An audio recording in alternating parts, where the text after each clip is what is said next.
I wanted to ask you about something you haven't written about, but since it's within this topic, and that's intangible heritage. I know, like I think Vietnam is one of the places that's definitely trying to catch up with other countries by trying to get as many things as possible on the list, and intangible heritage is one of the things. They've made like a kind of spirit medium, a type of intangible heritage.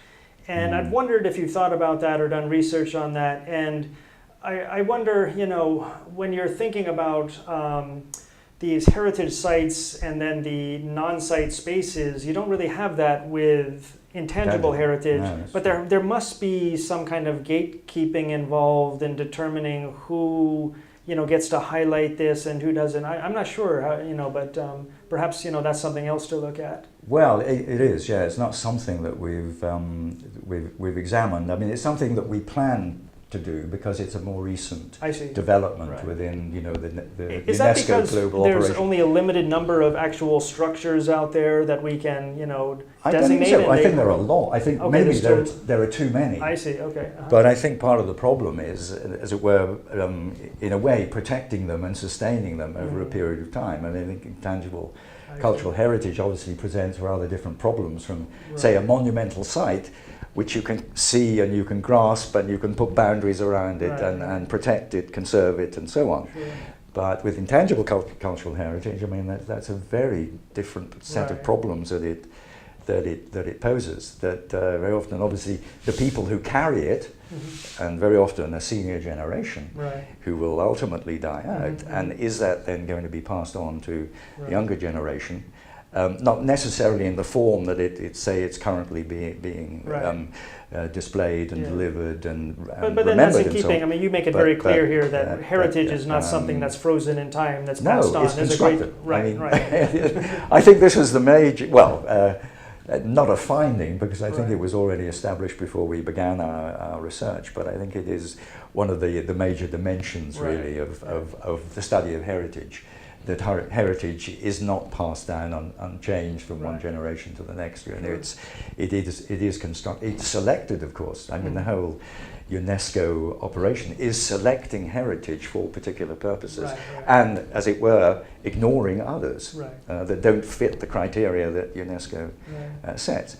And of course, heritage is fought over. It's a centre of contention and so on. So so I think these are kind of the interesting aspects to it, and also then the whole problem of authenticity. I mean that's been a major issue more generally in tourism studies, but I think it has particular resonance in looking at heritage.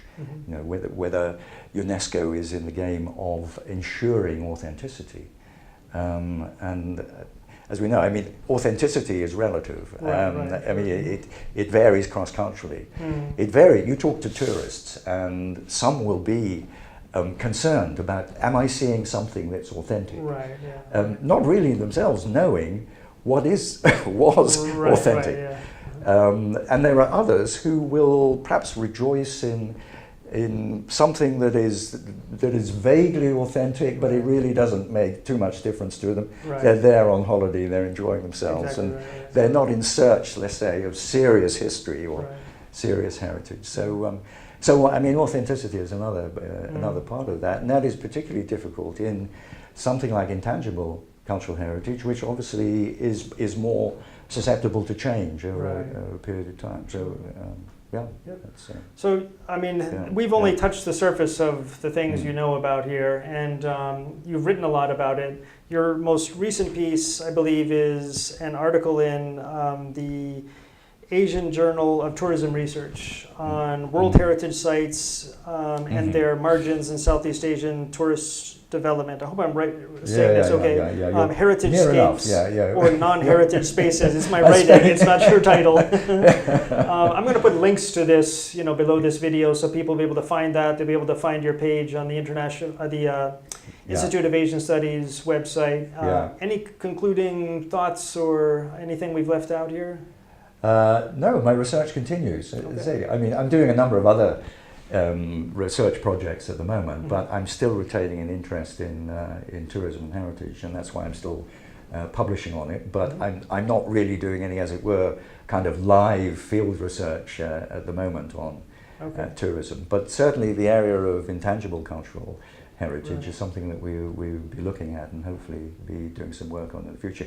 And indeed, Brunei, because and Borneo more generally, because I've written 2 papers recently on tourism and heritage in Borneo, and the research is very, very patchy. I see. There are some papers on Brunei, but I think there's a lot more that needs to be done. Right. And it's interesting that Brunei at the moment doesn't have a World Heritage Site. It has no inscribed site, and it doesn't have any sites on the, it's called the tentative list. You have to draw up a provisional list approved by UNESCO before you can then select certain sites within that provisional or tentative list to be considered for inscription. So, but certainly there are things here that could go on that list. There are. I mean, I think there are natural sites, certainly.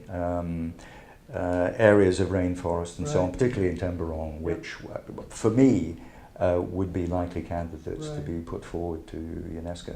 Okay. A lot to look forward to from Brunei and from Victor T. King, Professor of Borneo Studies at the Institute of Asian Studies, Universiti Brunei Darussalam. Thanks for sitting down and having this talk. Thank you for asking me straightforward and fairly simple questions to address. Okay, thanks. Sure. Thanks, Victor. Okay. Thank you. Good.